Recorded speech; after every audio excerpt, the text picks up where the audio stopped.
नमस्कार, मी आकाश झालटे. Marathi one news चॅनलवर आपले हार्दिक स्वागत आहे. चला तर पाहूया आजच्या काही ठळक घडामोडी. जीवनदीप महाविद्यालयात स्पंदन 2024 महोत्सव संपन्न. विद्यार्थ्यांच्या कला कौशल्यांना तसेच त्यांच्यातील व्यवस्थापन कौशल्याला चालना देण्यासाठी जीवनदीप महाविद्यालयाच्या व्यवस्थापन शाखेच्या विद्यार्थ्यांनी भारतीय परंपरा जपण्याच्या हेतूने स्पंदन महोत्सवाचे आयोजन केले होते.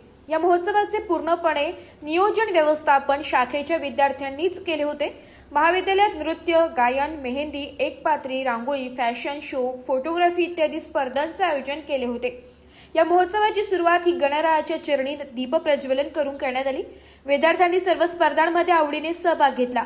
जीवनदीप शैक्षणिक संस्थेचे अध्यक्ष रवींद्र घोटविंदे यांनी विद्यार्थ्यांना उत्तम रीतीने मार्गदर्शन केले व या कार्यक्रमाकरिता विद्यार्थ्यांना शुभेच्छा दिल्या. सदर कार्यक्रमाप्रसंगी डॉक्टर प्राचार्य शिवाजी वाघमारे, मुंबई विद्यापीठ लोककला अकादमी यांनी लोककलेचा नजराणा सर्वांसमोर सादर केलाय. यामध्ये माझी मैना गावाकडे राहिली, संत जनाबाईंचे प्रबोधनपर गीत, भारूड इत्यादी गोष्टी त्यांनी सादरीकरण केलंय व विद्यार्थ्यांना उत्तम रीतीने मार्गदर्शन केलंय. प्राचार्य महेश थोरात या कार्यक्रमाप्रसंगी उपस्थित होते. त्यांनी देखील विद्यार्थ्यांना योग्य रीतीने मार्गदर्शन केलंय.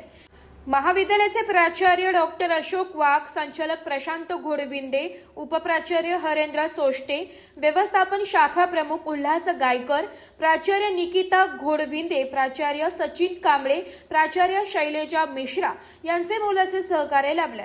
महाविद्यालयातील सर्व प्राध्यापक, शिक्षकेतर कर्मचारी व विद्यार्थी यांचे एकत्रित सहभागाने हा कार्यक्रम यशस्वीरित्या संपन्न झालाय. तर या होत्या आजच्या काही ठळक घडामोडी. उद्या पुन्हा भेटू याच ठिकाणी. धन्यवाद.